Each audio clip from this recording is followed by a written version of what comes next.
Hello दोस्तों, नमस्कार। हाड़ा weights club में आपका एक बार फिर से स्वागत है।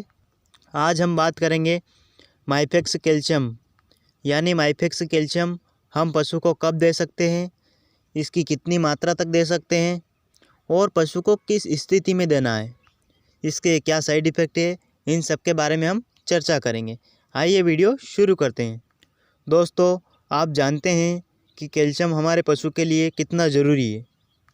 कई बार हमारे पशु में ज़्यादा कैल्शियम की कमी हो जाती है, जिससे उसकी मौत भी हो जाती है। साथियों, यूँ तो मार्केट में कई तरह के कैल्शियम अवेलेबल है, लेकिन हमने यहाँ पर माइफेक्स कैल्शियम को चुना है, जिसको हम कैल्शियम मैग्नीशियम बोरोग्लूकोनेट भी बोलते हैं, और यूँ बोले तो CBG, इसको CBG के नाम से भी जाना जाता है।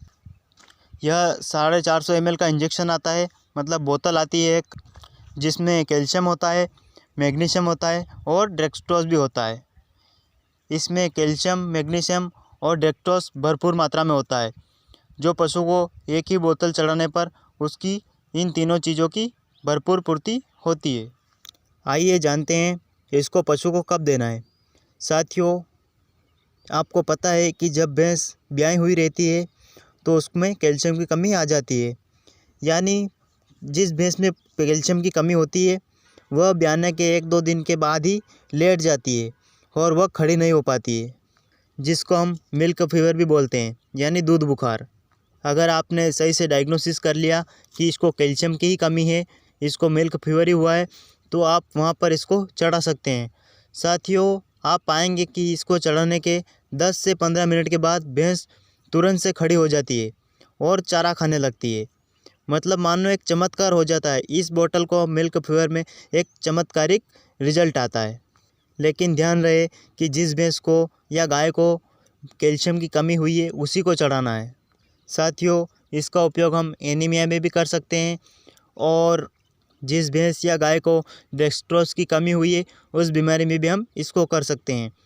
और पशुओं की हड्डियों को मजबूत करने के लिए, यानी जिस पशु की हड्डियां मुड़ गई है, चारों पैर की हड्डियां मुड़ जाती है, उसमें भी इस माइफेक्स का बहुत शानदार रिजल्ट आता है।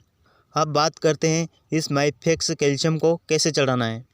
साथियों, सर्वप्रथम हमें पशु का टेम्परेचर डायग्नोसिस करना है। हमें इसको ज़्यादा हाई टेम्परेचर पर नहीं चढ़ाना है। अगर पशु का टेम्परेचर नॉर्मल है तभी इसको चढ़ाना है। इस माइफेक्स को आप 102 सेल्सियस तक गर्म करके अपने पशु को चढ़ा सकते हैं। आप थोड़ा गर्म और ठंडा पानी दोनों मिक्स करके इस माइफेक्स कैल्शियम का तापमान 102 करके पशु को सीधे IV रूट से जुगुलर वेन में लगा सकते हैं। लगाते समय हमें यह सावधानी बरतनी चाहिए कि माइफेक्स कैल्शियम हमें ड्रॉप बाय ड्रॉप ही चढ़ानी है। हमें इसको ज़्यादा स्पीड में नहीं लगाना है। अगर हम इसको ज़्यादा स्पीड में लगाएंगे तो पशुओं का हार्ट चोक हो जाएगा, और पशु का हार्ट चोक होने से कई बार पशु की मौत भी हो जाती है। इसीलिए इसको हम ड्रॉप बाय ड्रॉप ही चढ़ाएंगे। अगर पशुओं में कैल्शियम की ज़्यादा कमी है तो आप इसकी थोड़ी मात्रा बढ़ा भी सकते हैं, और अगर पशु में कैल्शियम की थोड़ी कम कमी है तो आप इसकी मात्रा को कम भी लगा सकते हैं। साथियों, इसके साइड इफ़ेक्ट के बारे में जानते हैं।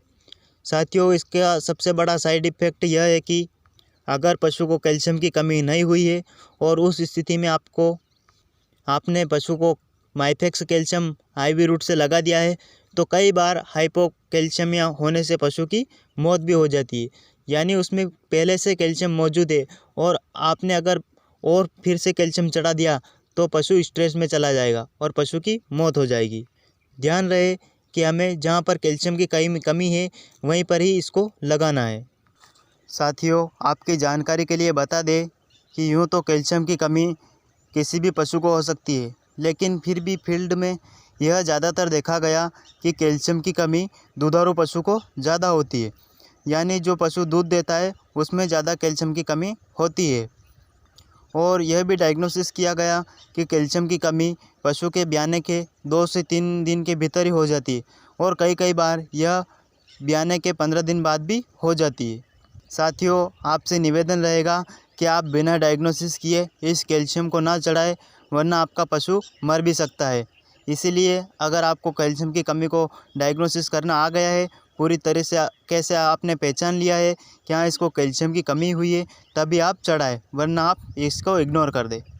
साथियों, आज की वीडियो में बस इतना ही, और अच्छे वीडियो लेकर मिलते हैं आने वाले समय में।